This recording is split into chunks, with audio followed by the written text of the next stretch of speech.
네, 헤드라인 살펴보겠습니다. 금융 외환 한숨 돌렸다지만 소비 침체는 불안.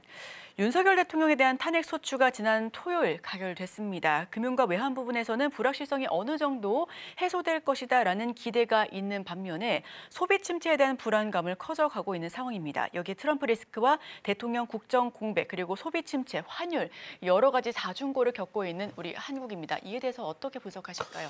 그렇습니다. 일단은 일정 수준의 불확실성은 해소가 됐습니다. 지난 토요일이었죠. 12월 14일 204표로 윤석열 대통령에 대한 탄핵 소추가 이제 가결됐습니다. 그러면 이제 향후 일정이 잡히는 것이기 때문에 상당히 좀 우리가 그동안 금융에 미쳤던 또 외환에 미쳤던 불확실성은 해소됐다 이렇게 봐야 돼요.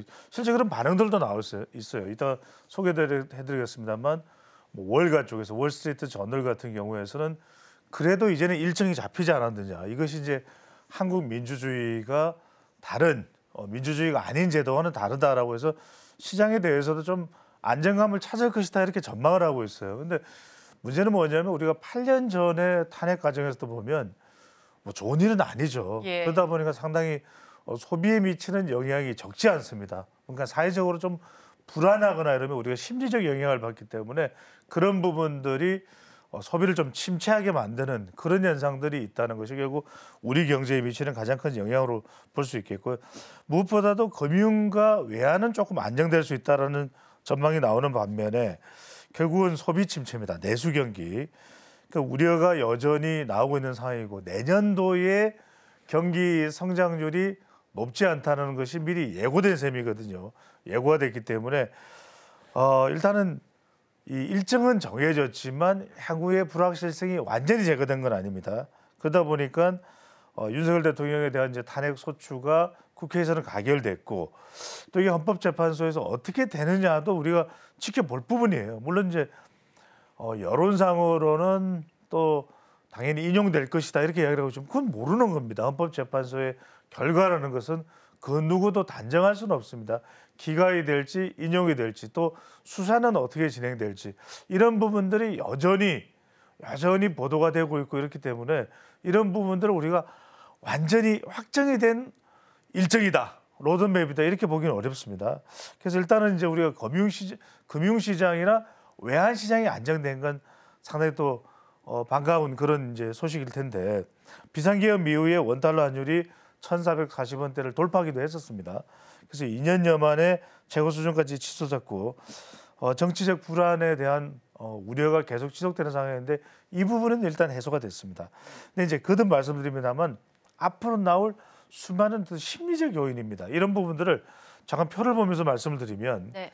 결국 여러분들 이 두 개의 그래프가 보여주는 것이 뭐냐면 일별 뉴스 심리 지수인데 우리가 트럼프 당선 확정, 그다음에 미 전기차 보조금 폐지 검토, 그다음에 관세 이런 이야기가 나올 때마다 영향을 받았거든요. 이제는 우리 내부의 소식까지도 영향을 받다 보면 축 하고 내려왔어요. 그러니까 지수가 100보다 크면 낙관적이고 100보다 작으면 비관적이거든요. 그러니까 어느새 심리적으로는 상당히 비관적인 상황이 둥지를 틀고 있다. 이런 부분이고 월별 보시게 되면은 또 뉴스 심리 지수와 소비자 심리 지수인데 여기서 여러분들이 보실 부분은 뭐냐?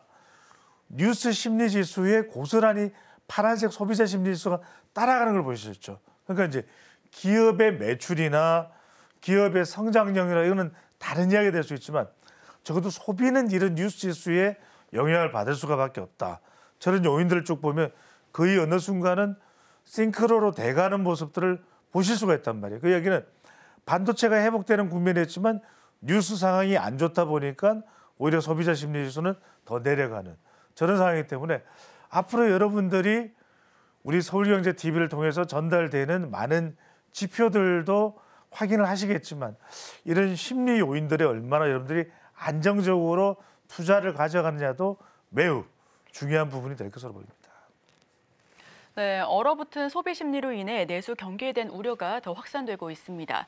여기에 추경 등 주요 경제 정책 등 조속하게 여야 합의가 추진되어야 할 것이다라고 하는 분석 역시도 뒤따르고 있는데요.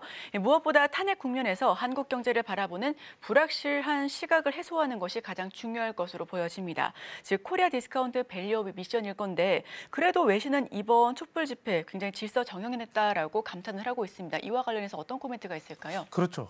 이 부분은 분명히 우리가 가지고 있는 경쟁력입니다.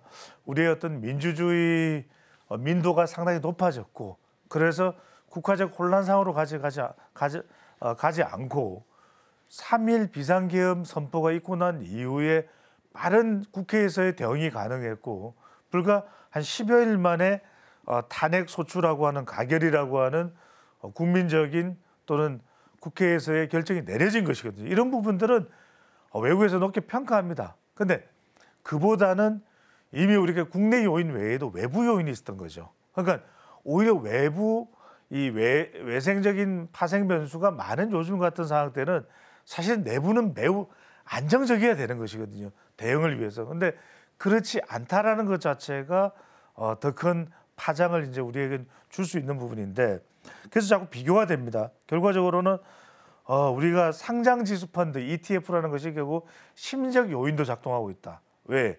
이 수익률이 국가의 정치 상황 또 지도자에 대한 평가에 따라서 희비가 엇갈리고 있다는 겁니다. 그러니까 대표적인 게 남미에서 고질병을 못 고쳤던 나라 중에 하나가 어디입니까? 아르헨티나. 그죠? 날 위해 울지 마세요. 에바 페론이죠. 네. 그 나라였는데 이제 리더십이 바뀌고 나서면서도 아르헨티나가 달라졌어. 실제로 메시가 진두지휘하는 아르헨티나 국가대표팀이 또 2022년 월드컵에서 우승도 했죠. 그러니까 이런 게 국가적인 동력이 되는 겁니다. 그러니까 이게 최근에 우리와 또 정반대의 위치에 있는 아르헨티나하고 이제 비교가 되는 부분인데 표를 먼저 한번 보실까요? 그러면 네. 여러분들 이해를 돕기 위해서 가만히 보시면 지금 안 좋은 국가가 어느 나라입니까? 저 부분이 프랑스죠. 프랑스도 마크롱 대통령의 지지율이 매우 낮아요. 그러니까 참 지지율이 중요하다라는 걸 제가 뭐 경제 분석에서는 잘 말씀을 안 드립니다만 정치적으로 중요할 수밖에 없고 결국 탄핵 갈등 되니까 ETF 보십시오. 변동률이 마이너스 12. 그다음에 프랑스는 마이너스 7. 그러니까 임기 2년이 남은 마크롱 대통령도 마카롱처럼 달달하지가 신용 않아요. 등급도 하향 조정됐죠. 하향 조정됐죠. 그게 얼마나 중요합니까? 이 정치 상황이라는 게.